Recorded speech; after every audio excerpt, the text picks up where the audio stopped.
we're gonna hear the chair squeak the entire time. I'm sorry, I don't know how to fix that.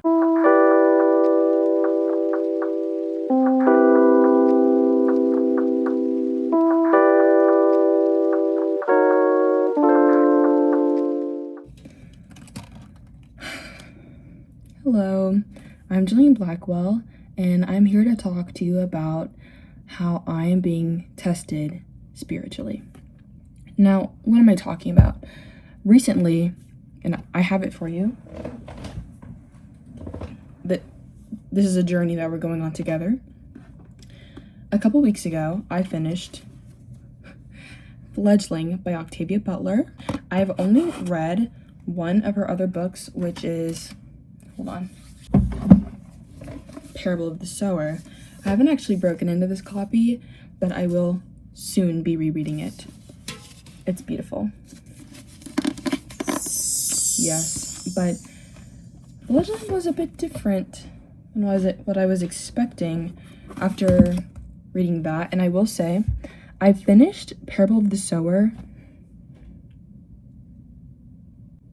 I read Parable of the Sower like sophomore year of high school for an English class, and I was surprised by how much I liked it. I knew nothing about Octavia Butler before then, but since finishing it, I attempted to read Parable of Seeds? I don't know, the second one. I just didn't get very far into it. I don't think it was due to the book. I just wasn't in like the space to read it. I have since picked up Fledgling, like I said a couple weeks ago, and this video is basically going to be me working through my feelings, and I have a notebook, my special little notebook to keep track, because I have a lot of feelings about this book. Now, what is, oh, you can't see if I do that. Now, what is Fledgling by Octavia Butler even about? And if you've read the book and you don't, or even if you have and you don't need a refresher, I'm gonna put the time, like when I'm done with the description. Okay, so I don't describe it. Just stick with it, okay? I keep saying I'm going to, and I just never describe the book. So if that's a concern, you can just keep watching. I'll put it in the video, maybe over there, like over there. Well, before I give a description, let's read the synopsis. I think it's a good place to start. Actually, before I read the synopsis, you should know I did not read the synopsis going into it. All I knew about this book going into it was that it was a vampire book, it was by Octavia Butler, and the main character was black. That's all I knew. That's all I knew. And it's like Parable of the Sower, I was genuinely blown away about how much I loved that book. I still have fond memories of that book, but it is being thrown in a completely different, like it's being framed differently. Like I'm thinking back to what happened in the book. I'm like, does this predict, like, doesn't matter, like, is it just this book? Like, I'll explain later. But, description. We're gonna read the synopsis. Shori is a mystery. Seemingly a young girl, she wakes up alone in the woods with critical wounds and traumatic amnesia, only to learn she is actually a 53-year-old vampire, the lost child of an ancient species that is driven by blood and lives in dark symbiosis with humanity. Genetically modified to be able to walk in daylight, Shori must use her rare gift to uncover whatever she can about her old life and figure out who wants to destroy her and the rest of her kind. Now, that is a really interesting synopsis. Even if I read this before going into the book, I never read synopsis usually, I would be very intrigued. I have a qualm with it, first, spoilers. Immediately spoilers. You don't know her name, you don't know her age, you don't even know, that she's anyone trying to destroy her until, a good, 15-20% of the book, which isn't a lot, but I was, less than 100 pages in. It was, between 50 and 80 pages before we learn her name, any of the information that is told to you in the synopsis. And I guess you could argue that, it's basic information, but it felt like a shock to me. I was between 50 and 80 pages. I read the synopsis. I was like, oh, I don't even get to learn that myself, going through the book. And no, you don't get to learn it yourself. It just tells it to you. kind of irked me. I was like, oh, it was kind of a shock. It was spoilers, like, straight up, in my opinion. What that synopsis gives absolutely zero indication for is the arguably pedophilic fantasy that is like the main plot of this book. Now, reading that, you might think the main plot is, oh, someone trying to destroy this girl and her family. No, I take that's more of a B plot, actually, at least in my opinion. Yeah, maybe the book is about the people, and spoilers, I'm sorry, this is gonna be hell spoilers, but maybe the book is about this old vampire family that thinks she's an abomination, wants to destroy her, wants to destroy all her kin. But that easily is the backseat to the sexual relationships that take place in this book with this child. And when I say child, you may think, oh yeah, but like, it's common in vampire media. Oh, it's an adult in a child's body. Like, you think about anime, you think about, I don't know, just weird vampire media where that happens, and it happens more than you might think. And I'm specifically going to contrast Shori with Claudia from Interview with the Vampire. Now, Claudia in Interview with the Vampire is, by the end of season 2, is how old is she? Like 40, 50, older. She's a woman, a grown, mature woman stuck in a 14-year-old's body. And this is referring to the show, because I know in the book she's like 5 years old. Crazy. But she's a grown adult woman stuck in a child's body, and she's visibly a child. People view her as young. In the end, she forms a relationship with a woman that is, I guess you could read it as inappropriate, but I don't read it as that. It's very clear in the show that the love between her and Madeline, was her name, is very pure. It's very much like when she said, my coven is Claudia. Like, they are completely devoted to each other. It is a relationship built on a shared kind of outcastery. Do you understand what I'm saying? Yeah. Anyway, they're both kind of ousted in a unique way, and they bond over that, basically. Claudia is a child visually by human standards, but in reality, she is an adult. She is an adult in a child's body. Shori is a child. Like, she is a child. And if you look at the cover, at least from this edition, she looks very young. She looks very immature. She looks like a child. She, in book, is described many times as, like, looking prepubescent, looking between, like, 10, 11, 12 years old. And, you know, in the beginning, oh my gosh, I'm going to tell you, but in the beginning, she is... Should I give you a description first? I'm sorry, I just have to get this off my mind. Like I said, I'm working through my thoughts here. Sorry about that. Little interruption. Where was I? Little interruption. Where was I though? Oh yes, she starts a explicitly sexual relationship with that man, and I will pull up the line for you when we run it back. But she starts a relationship with this man, and you're reading it. The only way that she's been described is looking like a 10, 11, 12-year-old. She's very thin. She's very small. She's like 4'9", 4'11" in the book. And she looks young. She looks like a human young child. And you're reading this and you're like, okay, well, obviously she must be an adult by vampire standard. Like, it has to go that way. Because, like I said, she starts an explicit sexual relationship within the first 3 chapters. These chapters are kind of short, guys. They're not very long. You're reading this and you're like, okay, so obviously she's an adult by vampire standard. It's still not fun to read. Like, even reading the first scenes, it's very uncomfortable. I'm very much like, they're hinting at something, like a path that I don't want us to go down, and then they go down that path, and it's like, oh, okay. But then later in the book, you find out she's also a child by vampire standards. She's too young to mate. She's too young to live on her own. She's too young to, like, be separated from her mothers, like her parental figures. And then you're just like, okay, well, what's going on here? Okay. it's time for this. I'm going to describe the story to you in the best way I can, because like I said, it was a couple weeks ago when I finished this. I meant to make this sooner, but the idea of doing this was very daunting. And if you're one of the people that I canceled plans with, I'm sorry, this was my plans. Yeah, but Fledgling follows Shori, which is the girl in the cover here, as she wakes up in the wreckage of her home community with complete and total amnesia and full body injuries. So it takes her a couple weeks to heal. Let's get comfortable, because I'm not very good at telling stories, but we're gonna get through it anyway.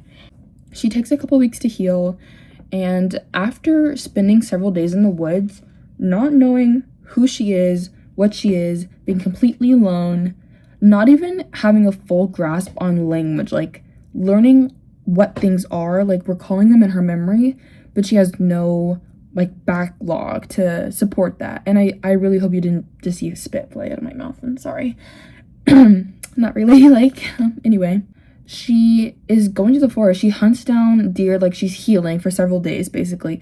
And during this time in the forest, she also murders a man in a state. She's in a complete, like, animalistic survival state. So it's not her fault that she killed him, but this is relevant later in the story. Now, a couple days go by, a week maybe, and she's walking along the side of the road when a car stops beside her. And in this car is a man named Wright. Wright. Right. And he is like, where did you come from? Like, we're in the middle of the forest, young woman, young girl. And you know what? Let me find the scene for you. Let me find it. A blue car came along the road behind me, and I walked well to one side so that I could look at it, and it would pass me without hitting me. It couldn't have been the first car I'd ever seen. I knew that because I recognized it as a car and found nothing surprising about it. But it was the first car I could remember seeing. I was surprised when the car stopped alongside me. The person inside was, at first, just a face, shoulders, a pair of hands. Then I understood that I was seeing a young man. Pale-skinned, brown-haired, broad and tall. His hair brushed against the top of the inside of his car. Shoulders were so broad that even alone in the car he looked crowded. His car seemed to fit him almost as badly as my clothing fitted me. He lowered his window, looked out at me, and asked, "Are you all right?" I heard the words, but at first they meant nothing at all. They were noise. After a moment, though they seemed to click into place as language, I understood them. It took me a moment longer before I realized that I should answer. I couldn't even remember speaking to another person, and at first I wasn't sure I could do it. I opened my mouth, cleared my throat, coughed, then finally managed to say, Yes, I am all right." "No, you're not," the man said. "You're soaking wet and filthy. And God, how old are you?" "You shouldn't be out here in the middle of the night in the rain," he said. "You can't be any more than 10 or 11. Where are you going?" Now, that was a bit meandering, but in that description you can say, there's a few things we can deduce, okay? Wright is a very tall, large, white man. Shori appears to be a 10 or 11 young woman, and she is visibly black, like dark-skinned. We learn this later, actually, though.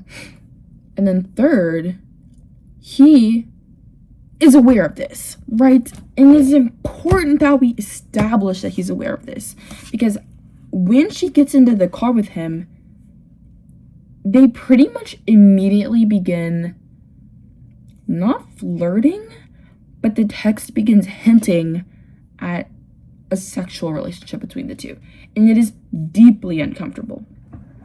She gets into his car. He won't let her walk away because she looks like a young child walking along the road alone at night in the rain. That's reasonable. That's okay. I would too help a young child. Would I? Actually, I'm really scared of driving at night, so maybe I wouldn't. Maybe I would just like call the police, which is what he should have done.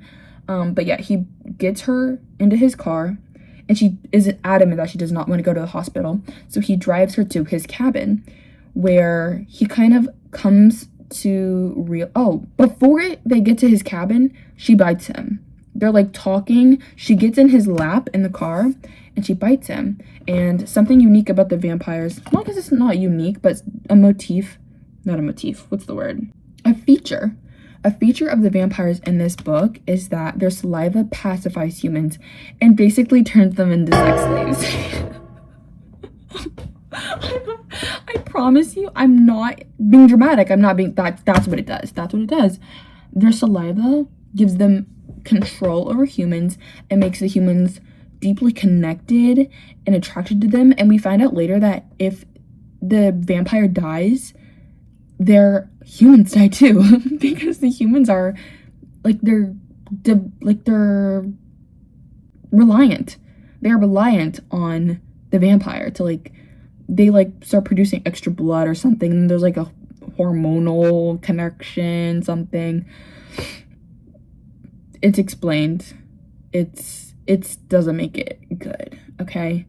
And she gets in his car, she bites him, and he immediately becomes pacified, and she doesn't know that there's something in her saliva that's going to pacify him, but she figures it out very quickly.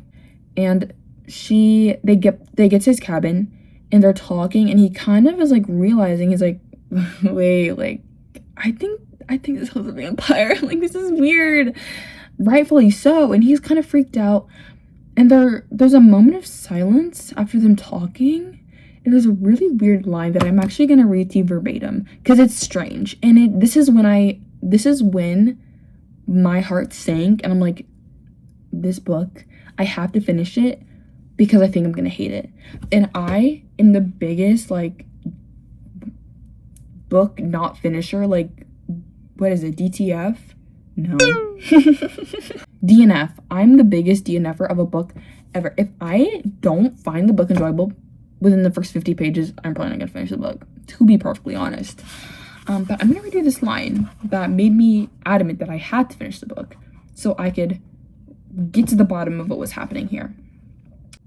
Okay, page 21. I'm gonna paraphrase, but this is basically what it does. Well, not paraphrase. I'm gonna read a bit, skip a bit, and then read the important part. It goes, "Why do you do that?" he asked after a long silence. "Why do you let me undress you like that?" She took her wet clothes off without asking at all, by the way. "You wanted to," I said. "You would let anyone who wanted to do that?" I frowned and shook my head. "I bit you twice." So, taking my clothes off with you is all right. Is it? Skip. "I don't think I'm as young as you believe," I said. I mean, I may be, but I don't think so." "You don't have any body hair at all," he told me. "Should I?" I asked. "Most people over 11 or 12 do." I thought about that. "I don't know," I said finally. "I don't know enough about myself to say what my age might be, or even whether I'm human, but I'm old enough to have sex with you if that's what you want." And then they did. And then that's it. And that's the next thing that happens, by the way. And I don't know if I can find the passage, but he is ecstatic about this. He's like, "Oh, thank God." Thank God. Jailbait. I really hope I'm able to portray to you how weird it is to read that. There was no over and over again in the text. It's also there's this odd motif that often appears in romance books from what I've seen of the tiny girl and the big strong man, and he's over and over bit portrayed as bigger than her and imposing, but she has all the power. And we're gonna get to that framing actually. Now, a story goes on. They go back to the ruin. Something about this book that I don't like is it's kind of meandering. And meandering in the way that it could be. I think it's just not my favorite kind of book. I'm not even saying the writing is bad because I don't think it is. I'm not even saying the writing is bad because I don't think I did a super deep analysis of that while I was reading it. Writing isn't bad, but oh yeah, the events in the story, it kind of does something that I don't really like. And I also think this is why I don't really read mystery books, where it's all very contained. Everything is happening, things are happening, but we're not really going anywhere. We're going to the same places over and over again, or we're the whole book kind of felt like exposition. Like, I'm aware that this is the last book that Octavia Butler published, and she died like a year after. So I'm pretty sure this book was setting up to be some sort of duology or trilogy or like long-standing series, even, because there's a lot of lore packed into this book about vampires and how they work and these experiments that they're doing, but it was never expanded on because she just never got the chance to expand on it. And I think that is really tragic, and she died really young. But also maybe this book shouldn't have been expanded on, because it's really weird. And like I keep saying over and over again, it's just a very uncomfortable read. Now, as the story goes on, like I said, they go back to visit the site of like the burn site. Like, in the beginning, Shoy woke up in a cave and she wandered down to this tiny village that was completely burned down, that you can tell that people lived in, but the news is like it was an abandoned settlement. And they go back to the settlement, and there's a man with a gun that she just barely keeps like the man from shooting right. She gets shot. Things happen that like show their like the strength in their relationship. A lot of this book I'm not gonna go deep into, because a lot of it genuinely is her just like building a relationship with her sex slaves, and I don't think it's that interesting. I'm sorry. Yeah, I think it's just show like the strength in their relationship, and like how he's having a difficult time with her like going off alone. And it's in this section with the gunman that this dynamic is introduced to, yeah, maybe she looks young and she looks weak, but she's actually super strong and she has all the power in the relationship. And actually, he's the one that's the victim, technically. And I find that really disgusting. I find it really, really disgusting that that's the way that this is being painted. And it makes me think of real life scenarios where, like, think about, like, a teacher-student thing will be exposed. Like, think about that Haley Beck thing. I'm sorry. That's really not funny. I'm sorry. But think about that situation where she was the adult and he was the child, like, her victim. But a lot of the narrative online was not, oh, she abused this child and took advantage of him to satisfy her own emotional, sexual needs, but that he treated her like shit, though. And if you've seen the text messages, yeah, he was talking to her crazy, but that doesn't change the fact that he was the victim in that situation, right? And, you know, I didn't see a whole bunch of people, like, refusing to acknowledge that, but I definitely did see those people, and I really hate that framing. I think that's a horrible, detrimental way to frame those kinds of situations.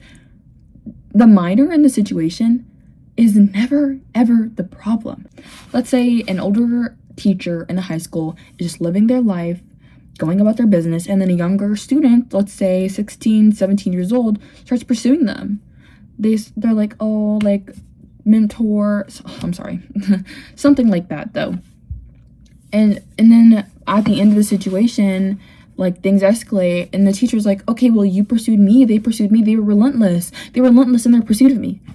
It's still your responsibility as the adult to be like, no, like, that is a situation that just, it's never, ever, ever gonna be equal, especially in, like, a school setting.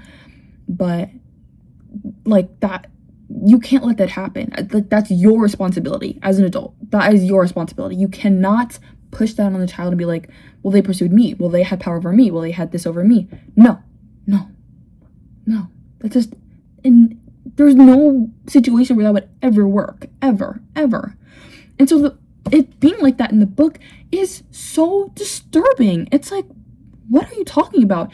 And this specifically made me think back to Parable of the Sower, where the main character gets into, like, a really big age gap relationship, and at first I'm like, ugh, like, I don't know about that, but it's framed in this way of like, oh, it's an age gap relationship, but she's actually really mature, and they're on equal footing. And I was like I said, sophomore year of high school when I was reading that. So I was like, oh yeah, that makes sense. Yeah, that makes sense, I guess. But thinking back on it, I don't know if it makes as much sense anymore. I don't know if it makes sense. I'm gonna have to go back and revisit that, because knowing that it's happened more than one time, it makes me hesitant as to the way that I'm supposed to be viewing this. Because I after finishing this book, and even before I finished it, I would go on Reddit, outing myself a little bit as a Reddit peruser occasionally, but I would go on Reddit and I would specifically look up what people were talking about in this book and specific subreddits and like, I don't know, people that have whatever has been said about it. And I saw one comment that was like, oh, it's a commentary, like Shori is a commentary on how Black children were never allowed a childhood. They're not allowed to be children. But they didn't come up with that themselves. They read it from like a critic's interpretation of it. And I'm sorry, but I just don't buy that. I don't think, and if that was the intention, it's not done well. I think that it's written very shallowly and very irresponsibly, the way that it's portrayed in this book, the child-adult relationship, because that's what it is. And like I said earlier, when they go back to this burn site, they find out that the gunman has been mind controlled by another vampire, and they end up meeting Shori's father, her father, Isof, I'm sorry, her father, and he ends up teaching her a lot about, spoilers, like I said, he dies pretty early on, but before he dies, he ends up telling her, like, oh, yeah, you were fated to be mated to these other people, the Gordons, vampires live male communities and female communities, and you were living with your mothers and your sisters, but you couldn't go off to be mated yet because you were too young. She's 53 years old. Vampires live, like, I think the oldest vampire that we see is, was it 400 or 800? I don't remember, but it's old. It's hundreds of years old, and 53 years old is young. She is a child by vampire standards. And when I found that out, that's when it was like, okay, so what are we doing here? Like, are we seriously still doing this? And I thought there would be some kind of shift in like her relationship with Wright, or some kind of, I don't know, indication in the text, but it's not. Like, they're just treated like a normal relationship and they're facing struggles and they're facing challenges, but they're gonna get through it because they love each other. But that's the thing, they don't even love each other. They don't. It is, I feel, very explicitly made clear that Wright is under her control. He had no idea what he was getting into. They're called symbiotes. The humans that the vampires take on to like feed them, they need like between 7 and 11. That's a rough estimate. Like, they usually have like around 7 or 8.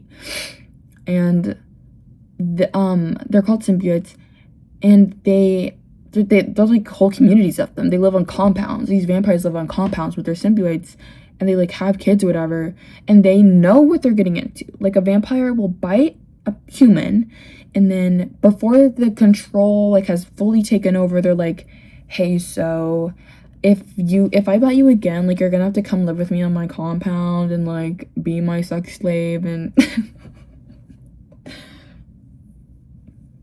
sorry, and just like basically be here for your entire life. That is prolonged now. It's like around 200 years, like when a human becomes a symbiote. And they're informed, but he was never informed. And so by the time that he's completely under her control, he doesn't want to leave. Like, he's like in love with her, but it's made clear over and over again, like later in the story, he's not in love with her. He just cannot leave her. He cannot bring himself to leave, and if he were to leave, he would die. He would pass away.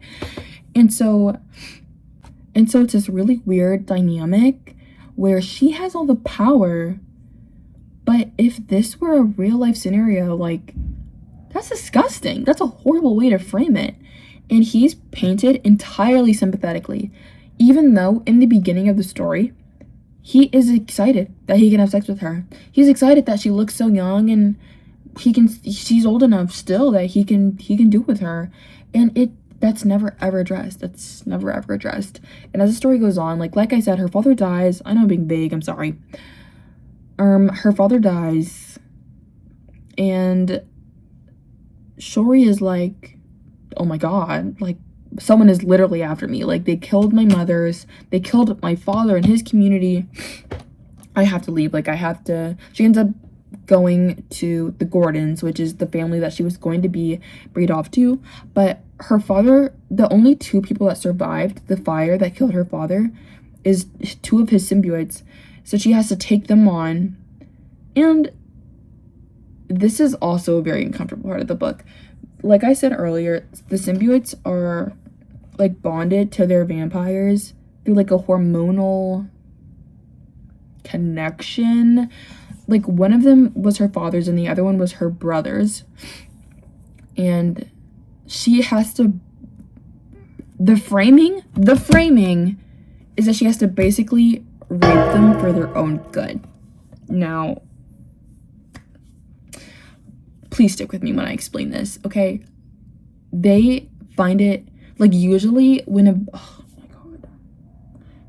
vampire bites a human, they find it pleasurable. Like, their saliva is, like, doing something, like oxytocin, something, I don't know. And they usually have sex, like, when it happens, to be perfectly honest. But because they were bonded with other vampires, they don't find it pleasurable. Like, it's a slow process for them to slowly be, like, acclimated to Shori. And the way the scenes are described is, like, she holds them down, bites them, and waits for them to stop struggling. And it's like, oh my god. Oh my god, what are we doing? And it's very uncomfortable to read. Like I've said over and over and over again, this book is just very uncomfortable. And I would not hate it as much as I did, because I think I did hate it. I think I did really hate this book. A couple disclaimers. I really like the lore, the actual vampire lore, how they work. Maybe I'll go into it later if I remember. That's really interesting. And I wish we would have focused on it more, because the whole vampire sex slave thing was really unenjoyable. Controversial opinion, I didn't enjoy that part of the book. I really didn't. No, I didn't. That was really enjoyable. The lore, the actual lore. I love lore. Yeah, the lore was really good, and actually, I think that's about it. It was fairly quick to get through. This book brought me out of a reading slump because I had to finish it. Not like, oh, there's this book, I started reading it, I have to finish it before I start another book. No, I had to finish this book because I had to be able to hate properly. Like, I hate to say it, but I'm not a hater. And I hate that this is our first impression, because usually I wouldn't say I have low standards, but I'm very good at parsing out what I'm going to like and what I'm not going to like. And so I know if I'm not going to like something, I probably just won't read it. I won't watch it. I won't engage with it. I really just don't like engaging with media that I did not enjoy, unless it was something very specific like this that really irked me, right? Because usually I'm very I don't know if this is believable, but I'm actually a very mellow, chill, calm, relaxing person.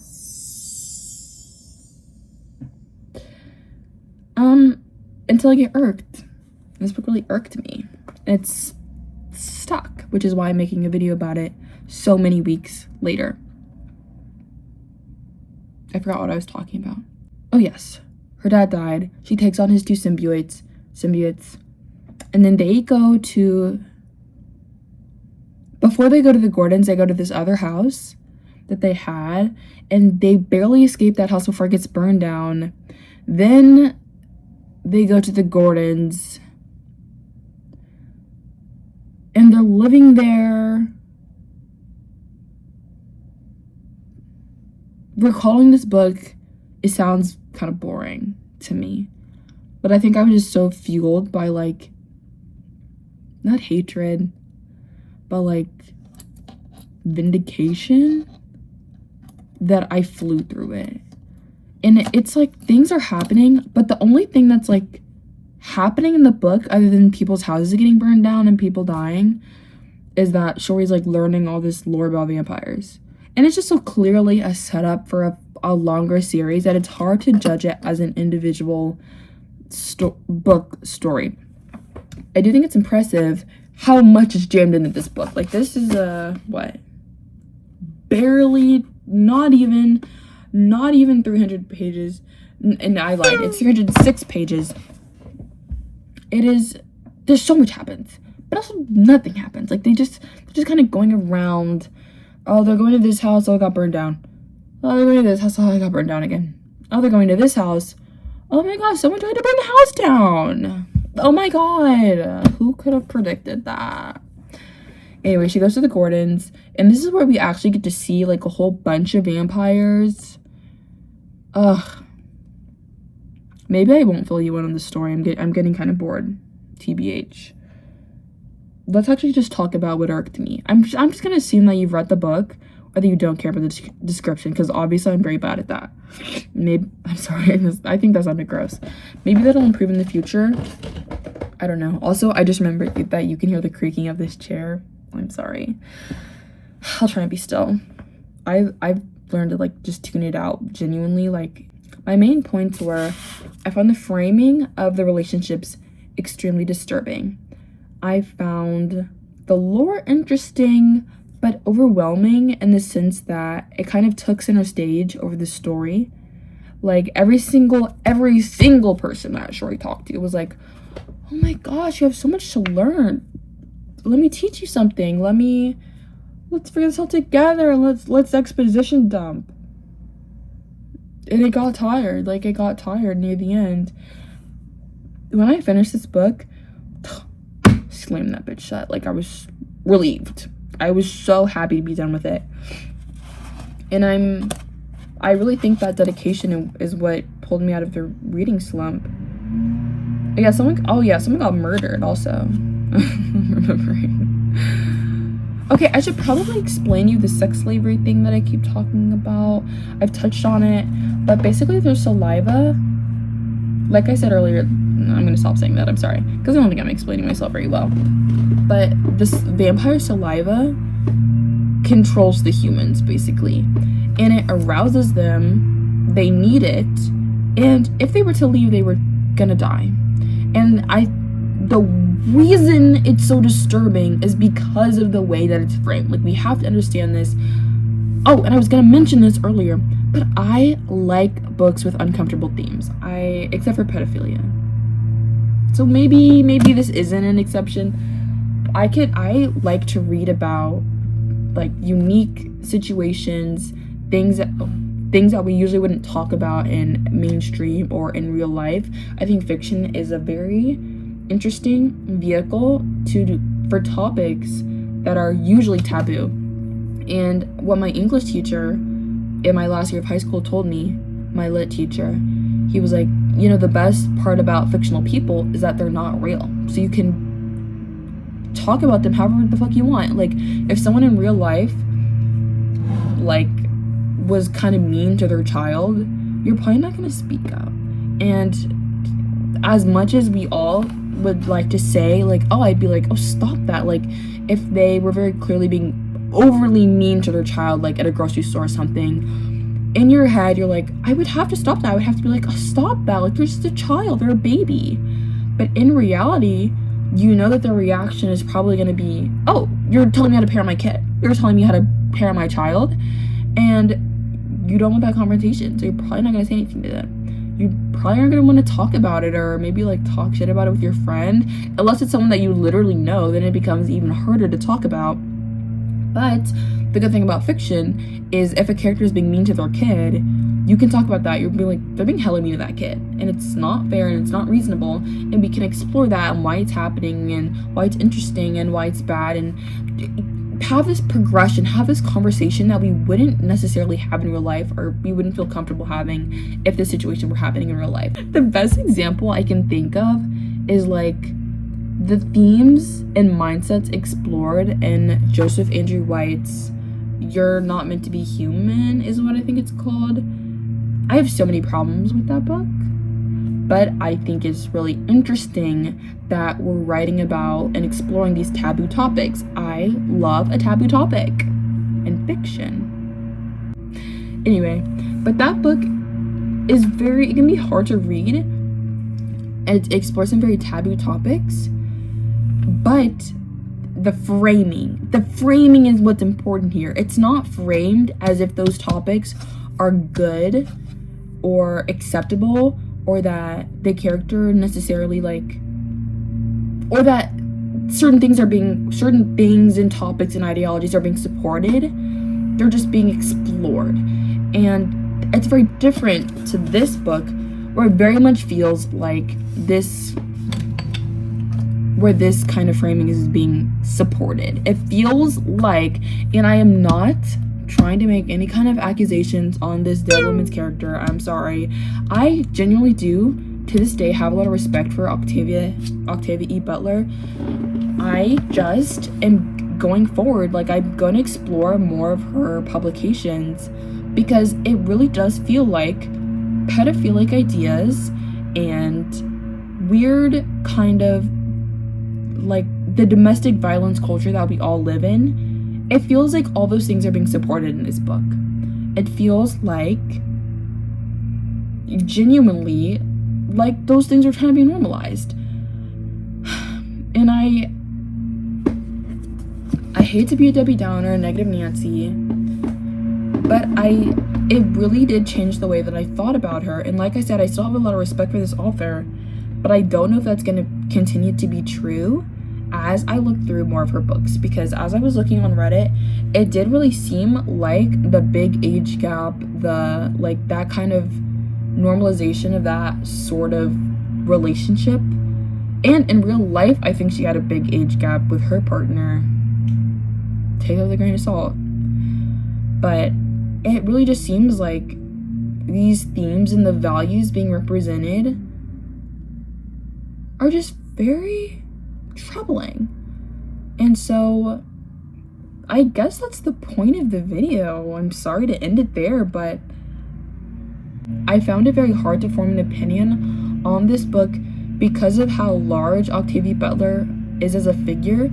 And this is a book that I didn't even know about until I was recommended it, because I am really into vampire media. And it's really made me reevaluate the pedestal that I put authors on, and the kind of acceptance that I have towards the themes in an author's work, and the respect that they're given by the general public, because of the name. And this is really what really launches for me is this book, and I will be changing the way that I go about reading books, especially by acclaimed authors after this. But yeah, I think that's where I'm gonna end it today. Thank you so much if you're at the end of the video, and shout out to probably Ellie and JS, which are you two are probably the only two people that are gonna watch this. But I love you anyway. I can't wait to see you on Sunday. Mwah. See you for another one. Fingers crossed next week. Oh, and the video will either be about, depending on how the rest of my week goes, it'll either be about Kane Parsons' Backrooms, Supergirl, or Descendants 2. Okay, goodbye! Mwah.